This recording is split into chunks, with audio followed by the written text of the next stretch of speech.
Hi, four-piece warriors. Welcome again. Here we are, and today I've got some more ideas to help you extend your range and creativity on the standard four-piece drum set, looking at the snare drum and two toms and combining them in different ways. But before that, I'd like to give a shout out to all the new subscribers who've come on board in the last few weeks, and clearly I guess you like some of the things that we're talking about on here. And if you do have any questions or requests for topics that you'd like me to discuss, you can contact me via email through my website. The address is coming up on the screen now. Today you will need your trusty copy of the Ted Reed Syncopation book. And one of the most popular and revered systems for interpretation of the syncopation book was created by the great drummer and educator Alan Dawson. Alan Dawson, for my money, was right out there. He had this rare combination of tremendous technical facility, but matched with seemingly endless capacity for creativity on the drums. And you can see him doing stuff. Just take a look on YouTube. Stuff back in the 1960s that's right out in front and as hip as anything that anybody's doing today.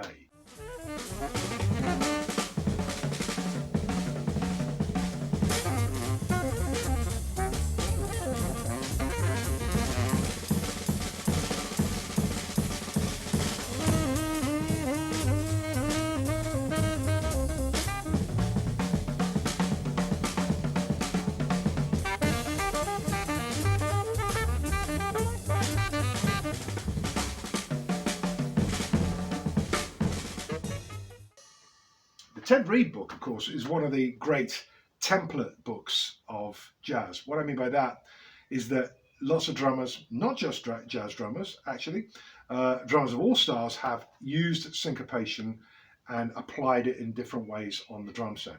And say Dawson famously did this, and there are a lot of things that tens and tens of thousands, hundreds of thousands of jazz drummers around the world have done over the years that are attributed to him. And today I'm going to take one of the most popular and well-known of his interpretations of the Ted Reed book, and we're going to put a different spin on it. If you look at page 38 or page 37, if you have a significantly older copy of Syncopation, you'll see the top line looks like this. 1, 2, 3, 4.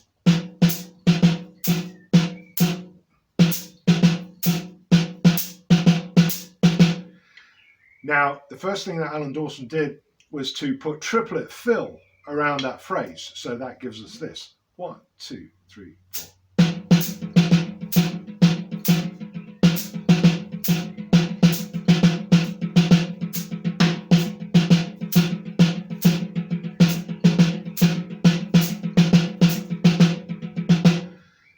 One of the next things that comes after that in the sequence of his interpretations, which are marvelously documented in a book by John Ramsey, by the way, which really pulls together many key elements of Alan Dawson's teaching systems.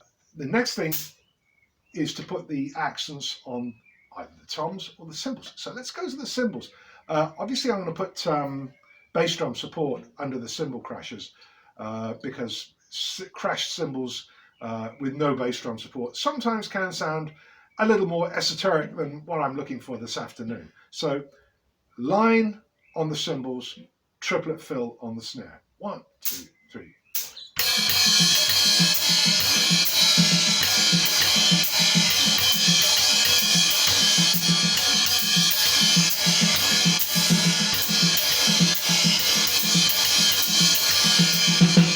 Try that a little bit slower so you can see what I'm doing. 1, 2, 3, 4.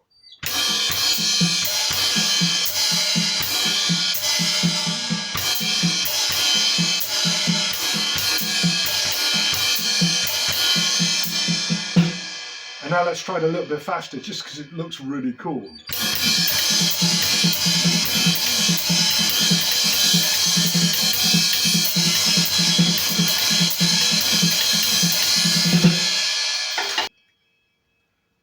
what if instead of putting the triplet fill on the snare drum all the time, we put it somewhere else?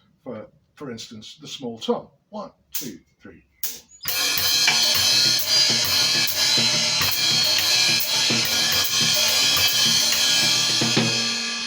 4. Or on the floor tom. 1, 2, 3, 4.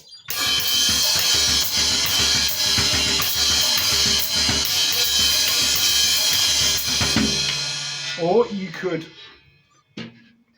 have one hand on one sound source, the other on another, like this, for instance. 1, 2, 3.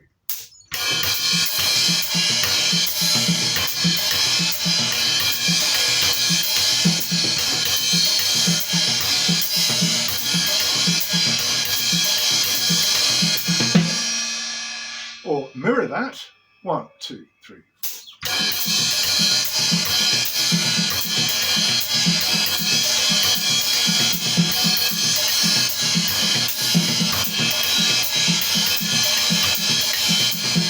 Or switch between the two. 1, 2, 3, 4.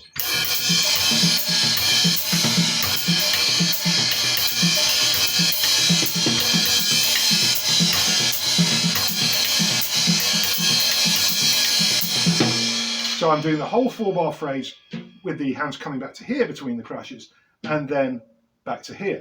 Now, if you're interested in my orchestration method and this grid system of all these different permutations, the 72 ways of getting from A to B across 3 sound sources, you can check out my book if you'd like to, which is available from the store page of my website. The address is coming up now. You can get it as a download, so if you're on the other side of the world from me, you can get it overnight. You haven't got to wait like 3 or 6 weeks. I will ship it worldwide if you want a physical copy, but maybe if you're outside of the UK, maybe the download's the easiest option. But again, it's not essential to have that book for you to be able to get this stuff together. You can get a lot of it done under your own steam. Okay, so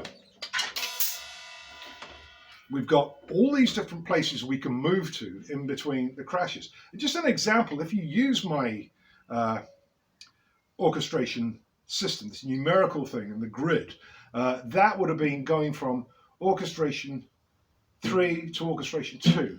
Orchestration number 4 to orchestration number 7 would look like this.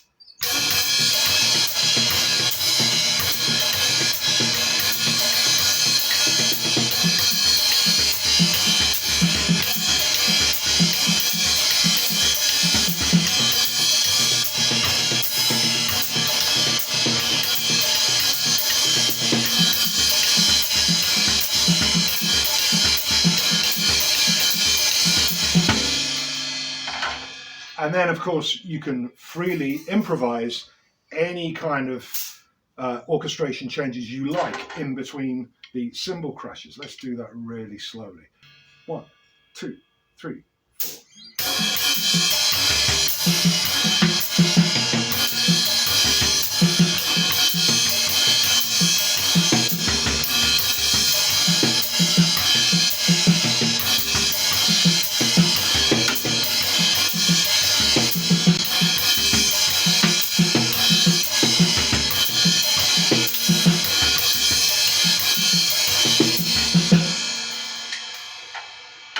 So don't make the mistake of trying to rush into this. Do it slowly. Think about where your 2 hands are moving to, where they're moving from. Make sure the motions are flowing and free and that your hands are not getting in the way of one another. A lot of this stuff will feel quite unfamiliar when you do it for the first time. Remember, unfamiliar is good because that's you moving away from the kind of internalized muscle memory stuff that you've been doing over the years and going into some new territory, which is going to be a good thing. No matter how long you've been playing, no matter how old you are, there's always plenty of opportunity to take a lot of what you already know and kind of reimagine it and revisit it and find new ways of getting around it. That's really what this is all about. Anyway, I hope you've enjoyed this video. I am going to come back to this exact content next time because I've got 2 more different spins that we're going to put on it, which you'll find even more challenging. And anyway, again, thank you for everybody who's subscribing. Hit the bell. There's over 230 videos, I think, on the channel, which has been up and running for 10 years now. There's a mixture of tutorials and also a lot of performance content, some of which dates back over 40 years. You know, I've been a working drummer since the late 1970s, and it's what I've always done. It's a whole lifetime's work of live performance, all of which has got me to where I am now with these ideas that I've developed over many years, and I'm really happy to be able to share them with you through the fabulous medium of YouTube. So remember, any requests, any questions, get them on the email, and I'll see you again next time with part 2 of this little tutorial we've done today.